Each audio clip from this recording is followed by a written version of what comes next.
Dear students, college education online teaching में आपका स्वागत है। टॉपिक है प्रशासकीय राज्य की विशेषताएं। तो इसकी पहली जो विशेषता है वह है विचारधारा से मुक्त, यानी प्रशासकीय जो राज्य है वो किसी भी विचारधारा से संबद्ध नहीं होता है। ये प्रत्येक विचारधारा के अंतर्गत पाया जाता है, जैसे चाहे लोकतंत्रात्मक विचारधारा हो, चाहे समाजवादी हो, चाहे साम्यवादी।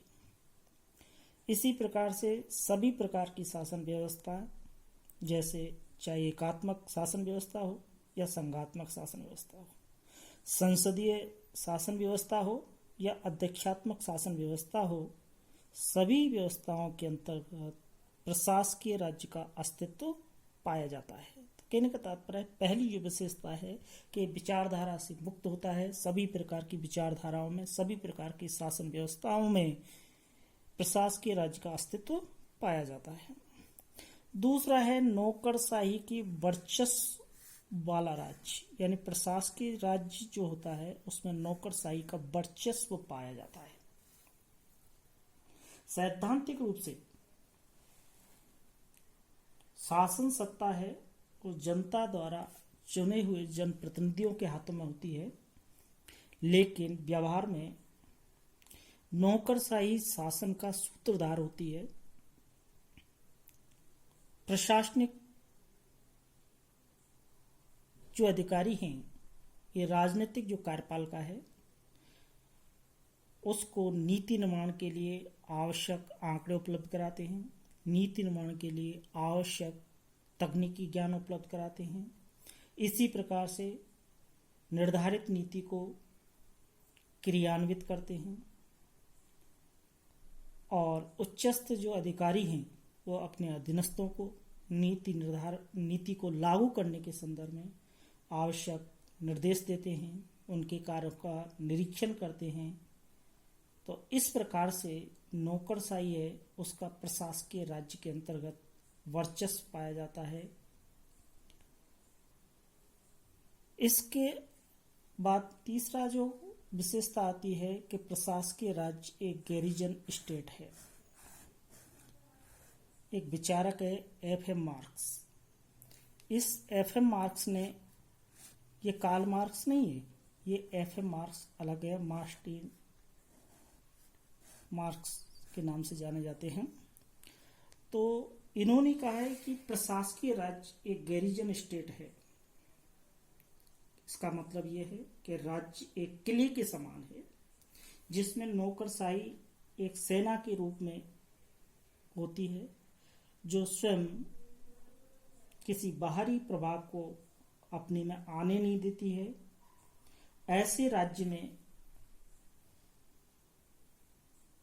नौकरशाह अपने ऊपर किसी का अस्तित्व स्वीकार नहीं करते हैं। ये सर्वोच्च पदाधिकारी होते हैं, नीति का निर्धारण करते हैं, डिसीजन लेते हैं, सरकार का संचालन करते हैं। तो इस प्रकार से इसकी जो तीसरी विशेषता है कि प्रशासकीय जो राज्य है वो एक गैरिजन स्टेट के रूप में कार्य करता है। इसके बाद में अगली जो विशेषता है कि प्रशासकीय राज्य के अंतर्गत संरचनात्मक विशिष्टीकरण पाया जाता है, यानी संरचना जो है उस संरचना के अंतर्गत विशिष्टीकरण होगा। तो यहाँ सबसे पहले देखिए कि विशिष्टीकरण क्या होता है। तो विशिष्टीकरण का मतलब होता है किसी कार्य को छोटे छोटे टुकड़ों में बांट देना और प्रत्येक टुकड़े को, प्रत्येक खंड को किसी एक व्यक्ति के लिए उसे निष्पादित करने के लिए देना। तो यहाँ संरचनात्मक विशिष्टीकरण का मतलब होता है कि प्रशासन की जो संरचना है उस प्रशासन की संरचना के अंतर्गत जो संरचना है उसे अलग अलग खंडों में विभाजित कर दिया जाता है। जैसे नीति निर्माण किसी को दे दिया जाता है या नीति निर्माण के लिए अलग से इकाई बनाई जाती है, निर्देशन करने वाली अलग इकाई होती है, नियंत्रण करने वाली अलग इकाई होती है और निष्पादन करने वाली अलग इकाई होती है। तो इस प्रकार से जो प्रशासकीय राज्य होता है, इस प्रशासकीय राज्य के अंतर्गत संरचनात्मक विशिष्टीकरण पाया जाता है। अगली जो विशेषता है वो है कार्मिकों की संख्या में वृद्धि।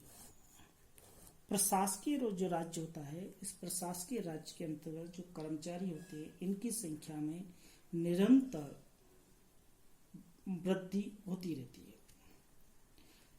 क्योंकि प्रशासकीय राज्य में नौकरशाही प्रभावी होती है और नौकरशाही अपने प्रभाव और अपनी शक्ति को बढ़ाने के लिए कार्य के न होने पर भी अपने आकार में वृद्धि करती जाती है। अब ये संख्या में जब वृद्धि होती है तो कुशलता का स्तर भी गिरता हुआ चला जाता है। तो कहने का तात्पर्य है कि प्रशासकीय राज्य जो होता है, इस प्रशासकीय राज्य के अंतर्गत कार्मिकों की संख्या में निरंतर वृद्धि है वो देखने को मिलती है। तो इस प्रकार से प्रशासकीय राज्य की प्रमुख विशेषताओं में है विचारधारा से मुक्त होती है, नौकरशाही के वर्चस्व वाला राज्य होता है, एफएम मार्क्स के शब्दों में देखें तो ये गैरिजन स्टेट है, फिर संरचनात्मक विशिष्टीकरण पाया जाता है और कार्मिकों की संख्या में निरंतर वृद्धि पाई जाती है। Thank you.